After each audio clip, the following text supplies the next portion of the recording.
各位粉絲、各位朋友，歡迎大家嚟到凌晨空間。今日咧，我又特登請到阿奕龍師傅上嚟。Hello， 大家好，我係奕龍師傅。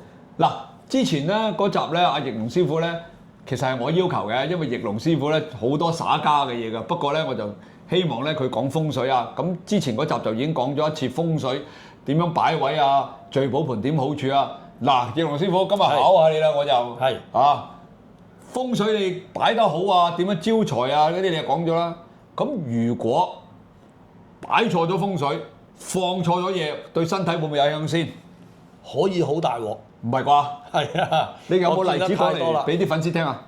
咁當然有啦。係嗱，首先咧，我或者講其中一個先啦。有個男士咧，係個腦部出現問題，腦癱啊，直情係。哇！咁腦癱無端端好正常一個男士嚟嘅。哦。咁就已經2年啦。係。咁就佢屋企人透過其他朋友介紹我去睇風水。係。因為佢想話由佢一間房嘅位想搬去另一間房嘅位，佢想睇下會唔會好啲。係。咁啊叫我去睇風水嘅。啊。咁我去到一睇咧，嗰個男士咧就係好嚴重嘅，其實都。咁我就發覺一樣嘢，就係佢風水上邊喺嗰個房嘅窗台嗰度做咩啊？有部乾衣機。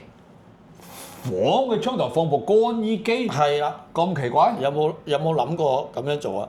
好少人會咁樣做嘅。房我哋瞓覺啊！你等啲家私，即係等啲床鋪被單啊。係啊，個窗台放咗個乾衣機啊，咁佢一乾衣咪好犀利嘅。佢仲要用添？用㗎。哦，唔係唔用㗎。真係奇怪啊。用㗎。OK。咁所以其實係因為嗰個方位咧咁巧，就我哋叫做啲五黃嘅煞位啊，仲係。哦，佢自己唔知嘅。佢哋唔知嘅。咁嗰年五黃煞位喺嗰度，咁佢仲咁樣做咗一樣唔啱嘅嘢，咁啊引致到其實出咗事嘅。哦。咁所以咧，其實屋企嘅風水咧，其實係每一樣物件，如果你放得唔啱嘅話咧，都可以引致到係一種煞氣嚟嘅。哇！但係佢真係好嚴重喎，腦癱喎，大佬。係啊。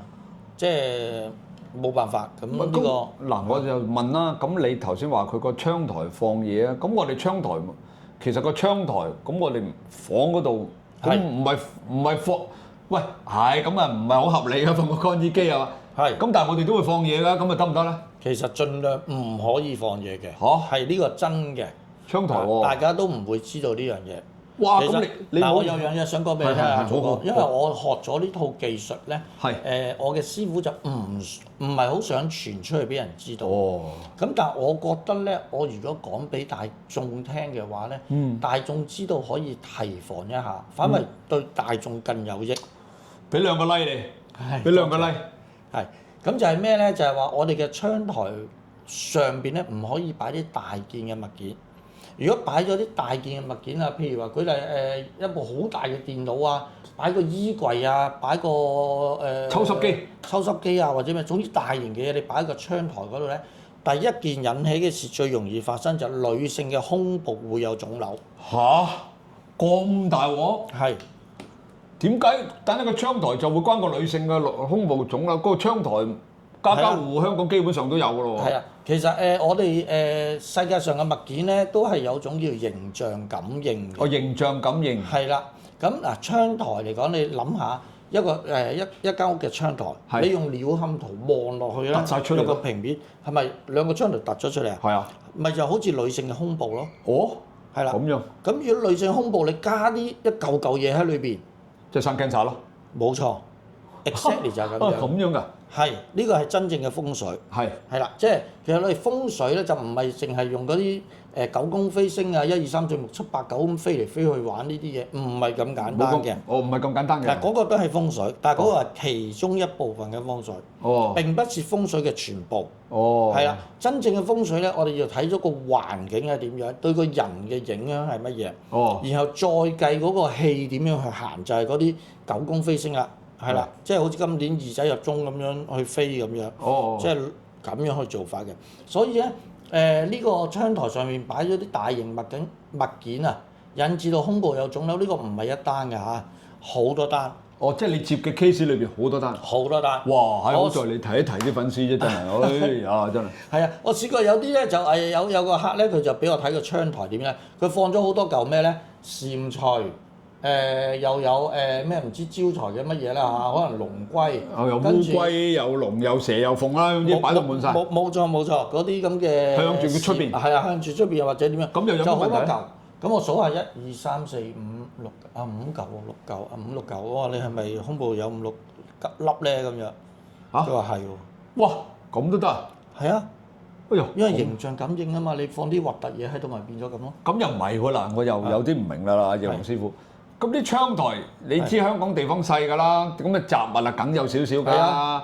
就算你嗱有啲人咧就將嗰啲有啲窗台咧，尤其是即係香港啲地產公司我都唔明嘅，點解整到咁大個窗台嘅？係。咁佢哋將個窗台咧就放咗個墊喺度，咁啊整埋啲架仔啊，放張台仔喺度，佢間唔中咧就坐上個窗台度飲下咖啡、飲下茶，咁又有冇影響咧？嗱，最緊要係核突。就會引致到成為煞氣。靚咧，擺到好靚嘅，整得好靚嘅。你擺張台仔喺度飲下咖啡，咁當成一個獨立嘅 area， 係獨立 area 享受嘅，咁冇問題嘅。哦，好在啫。即係話你喺個窗台上面可能加個加厚一個櫃桶，一個櫃桶我哋擺啲櫃擺雜物嘅，係好多人。咁冇問題嘅，因為你係整體過嘅。哦。你唔係無端端擺嚿嘢喺度嘅。哦。係啦，無端端擺一嚿好大嚿嘢喺度有時。嗱，我有個客有試過咁樣嘅，佢咧就喺個窗台度擺咗個高身櫃，呢個大家睇唔到，總之係一個高身櫃，喺個櫃頂上邊咧就擺咗好多獎牌獎杯，因為佢嘅工作係可以攞到獎嘅。咁就咁咧，我就問佢：你做咩擺啲咁嘅嘢喺上邊個窗台上邊？你話你會唔會將一個咁高嘅櫃擺喺窗台上邊再擺獎杯咧？正常理論上就唔會嘅，多數係黐喺牆啊或者成咯。正常唔會噶嘛，啲獎杯唔會擺到咁高噶嘛。佢係某個師傅叫佢咁樣擺。我特登嘅。係啦，咁啊我亦都唔知邊個嘅。唔好理。咁但係咧我就話咧，所以你條頸咪生咗嚿嘢係長形嘅咯。哦，佢原來條頸生咗嚿嘢啊？係啊，有嚿嗰啲叫咩？淋巴核啊嗰啲。淋巴核啊，即係脹大嗰啲。長形嘅。喂，嚴重嘅變成 cancer 喎。touch wood 都冇變到。哦。咁長形嘅，咁咪同個櫃嘅形象一樣。哦，係喎。長形嘅。咁你有冇叫佢拎走嗰啲？有，咁好乖㗎，拎走咗啦。拎走咗之後有咩啊？好唔翻。好唔翻？好唔翻，太耐啊。哦，太耐。太耐啦，太耐已經入咗心啊。哦。入太耐清唔翻走㗎啦。哦。如果佢初起咧係可以嘅，所以即係我都希望可以將呢個消息俾大家觀眾知道啦，就話唔應該擺嗰啲嘢，即係唔應該有喺度嘅嘢咧，就你唔好擺喺嗰度咯。你冇理由無端端擺個乾衣機啊，擺個嗰個叫咩？呢啲叫咩櫃啊？抽濕機啊，衣櫃啊，成個等落去啊。係啊，有啲成個衣櫃擺喺窗台㗎嘛。哇！好在啫，真係。咁呢啲就係會出事嘅。哦，有啲人因為慳地方啊嘛，有啲人將我封咗佢變成一個衣櫃，咁啊點啊？我有朋友以前係咁喎，因為佢太大啊，嗰間房啊鬼咁細喎，個窗台又鬼咁大喎，佢直接就揾啲嗰啲鬥木師傅咧封咗個窗，直情變成一個窗衣櫃，因為佢冇衣櫃太細啊嘛。咁啊點啊？有兩個問題，第一個問題就係如果佢封得好靚，睇落唔覺得係一個窗，純粹一個衣櫃嘅，咁冇問題嘅。哦，咁就冇問題。係啦，咁係冇問題嘅。但第二個問題咧，佢要處理嘅問題咧就係話會唔會有啲死氣喺裏邊？哦，咁你封咗個窗就冇辦法㗎啦。如果有死氣裏邊咧，其實一樣係有問題嘅。哦。我哋可以揾一集特登講啲死氣俾大家聽下。好啊，好啊。係咁，大家可以提防一下點樣處理啦。哦，呢個就係唔好嘅風水嘅擺設，即係大家記住啦。原來窗台咧係盡量，即係咁係盡量乾淨清潔就。冇錯。吉咗佢。冇錯。即係但係要整都係你整啲要靚靚仔仔嘅。係。就如果唔係就唔好一嚿二嚿嘅。就係啦，唔好核突嘅，或者唔好擺啲唔應該嘅嘢喺度。咁我想問下嗱，窗台啊，咁啊對住窗㗎，有啲人擺啲銅錢啊，連住個邊啊，即係好興㗎嘛。網上成日有啲所謂嘅師傅咪教嘅，又要放啲掛啲嗰啲叫咩啊？嗰啲七層塔啊，銅嗰啲啊，係，跟住又放連啲銅錢喺個邊啊，咁嗰啲有冇用咧？哦，如果一般唔係好大件咧，就冇乜大影響。哦，細細嘅，OK。啊，唔係好大件，冇乜大影響。喂，唔係喎，頭先你話嗰個放咗5嚿嘢落去，佢個胸部真係5嚿喎。係啊，佢係形象感應啊嘛。哦。係咁㗎。即係其實我哋見好多呢啲 case 嘅，有啲嘢去到 cancer 啊，去到咩咁樣。咁但係因為已經入咗骨㗎啦，再搞只不過。入咗骨有啲就搞唔到。有啲試過就好彩咧，就好好翻嘅。如果有時間可以講我師傅一個 case。可以，仲有時間，我哋講多集，講多樣嚇。咁我師傅咧就係曾經試過有個師姐咧就去同阿師傅講求救，佢嘅朋友咧就係鼻咽癌，去到4期。應該冇得救嘅，冇咯，4期仲有3期都好問水喎。唔知3期定4期咯，唔好記得。3期已經好犀利㗎啦。當佢3期啦，總之嚴重嗰隻。好嚴重㗎啦，3期已經係。好啦，咁就係咁啊師傅就發現佢咧喺個窗嗰度咧就掛咗一個抽氣扇，咁呢個抽氣扇咧係唔應該喺嗰個位，同埋好核突嘅。佢喺個窗開咗個位就裝個抽氣扇落去。有啲人好似廚房咁樣嘅。係，但係佢冇開嘅，淨就咁掛咗喺度嘅。總之好核突嘅嗰張相。唔知點解佢咁做？係。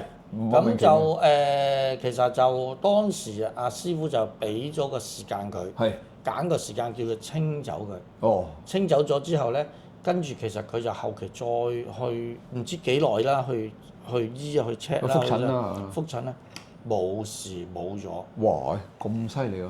係。但係佢都冇多謝嚇，我唔知佢有冇內心多謝，但係口度好似冇多謝。可能佢覺得佢應該有俾錢你師傅嘅。冇㗎，冇收錢。即係做行咗個善事啫，當係。係算啦，我哋施恩都忙報嘅，我哋做。有時我哋幫啲粉絲，我哋都唔收錢㗎。唔係，佢淨係多謝佢宗教上邊嗰個。咁唔緊要，唔好理你呢，唔好理啦，算啦，各有人各人嘅取向啊。係。喂，呢個真好嘢喎！嗱，我哋仲有時間，不如講多個古仔嚟聽下啦。講多個古仔好有嘅，咁就係大家如果係一開門一開大門一對正，譬如我左邊咁揭就係右手邊，即係道門左邊開，因為有啲左邊有啲右邊咁啊。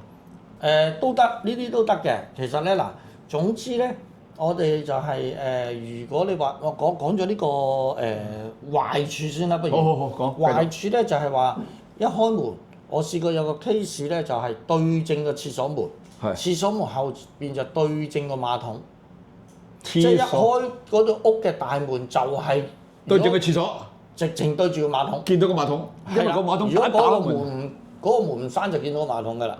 咁得意。係啦。咁會有咩問題？嗰個客損失咗幾百萬。唔係啩？係啦，喺2年之內損失咗幾百萬。咁就所以揾你去睇。係啦。咁咪你解釋翻俾啲粉絲聽，究竟開門見到個馬桶係咩事先？嗱，我哋咧就如果咁樣一開門見正個廁所嘅話咧，投資乜嘢都會輸乜嘢。哇！你快做啲。投資任何嘢都會輸。哇！你快啲講俾啲粉絲聽，好多我啲粉絲都係做啲生意啊，大中細生意都有啊。咁嗱，呢個一定好小心啊！投資乜嘢都輸嘅，開門咁啊直接望到個馬桶。咁咧佢嗰個客就問我點樣救啊，師傅？我話冇得救。換咗膠佢啊？換。喂，唔係喎，嗱，我又多口問下，喺風水角度咧，嗱，我就唔係好熟啊，不過成日上網聽到，每一樣嘢都有得化解嘅方法㗎，化解又得唔得？得，嗱，個化解方法就係要將個廁所搬開，唔好喺嗰個位置。咁咪真係要買個膠㗎啦，點搬啊大佬？個廁所搬去度，即係搬到你搬去。唔係整成日閂住道門得唔得？佢已經閂咗道門，再整嗰個擋門㗎啦。都頂唔住。頂唔住啊！因為佢之前就揾人入去住，應該揾師傅睇。已經知道咗瀨嘢嘅。係啊，跟住嗰個廚房又衰埋㗎，其實佢唔單止一樣嘅。講下仲有咩？仲有咩啊？個廚房係開放式廚房。唔好嘅開放式廚房。睇某啲情況啦，即係唔係一定全部唔好嘅，但係佢嗰個情況佢夾埋個廁所就唔好啦。即係開放式廚房再加一開門就見到個廁所呢兩樣嘢。就破硬㗎啦。係啦，冇得救啊，救唔翻啦。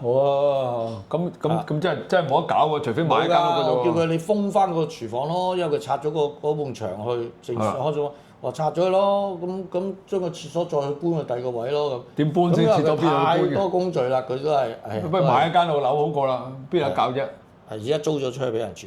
係。不過好彩租俾嗰個咧係政府公務員嚟嘅。咁啊唔怕啦。咁應該咧穩陣嘅，個個月有糧出啊嘛。做生意就唔得㗎啦。唔得嘅。所以要睇情況，睇下你做咩工種、咩行業嘅風水都要配合嘅。喂，其實喺你哋嗰度嗰個專業角度嚟講啦，其實有啲嘢都唔使攞羅庚㗎啦，你去到一望，就係得啦，都唔使點睇啊。係㗎，因為羅家我係去到最後個階段嘅。哦，唔係下下好似睇戲咁樣，係唔係一隊入去就開個羅更咁樣？睇每個師傅啦，即係每人習慣啦。係啊，即係我嘅習慣咧，我就係好似剝洋葱咁嘅。我睇咗第一層係點樣，個洋葱有冇壞嘅先？第一層都壞嘅，喂，盡量唔好食佢啦，係嘛？形容得幾好。第二層冇，第一層冇壞，第二層冇壞，一路剝落去，個心壞咗少少嘅，切咗唔食個心啦，咁啊要翻靚嗰啲部分咁啊搞掂咯。哦，喂，我哋仲有冇時間啦？阿小助手睇睇。哇！真係好有趣喎呢樣嘢嚇，我覺得真係好有趣。喂，不如咁啦，我哋整多集咧。係好啊。好嘛，我哋揾多集就係講壞嘅風水。對人嘅影響，好嘛？好啦，呢集到呢度啦，因為10幾分鐘啦，真係太長咧，就因為啲粉絲又喺度嘈啦，長得滯啊，好冇？好，咁呢集咧到呢度為止啊，咁啊記住留意下一集，都係講壞嘅風水係點樣去處理翻好佢啊！好，我哋呢集咧到呢度。嗱，首先咧多謝易龍師傅上我頻道啦，咁我哋亦都好多謝各大粉絲嘅支持啦。咁記住啦。認為覺得繼續想收睇嘅就去點讚、收藏、轉發、撳個鐘仔。我哋同啲粉絲講再見啦。好啊，好啊，拜拜。拜拜。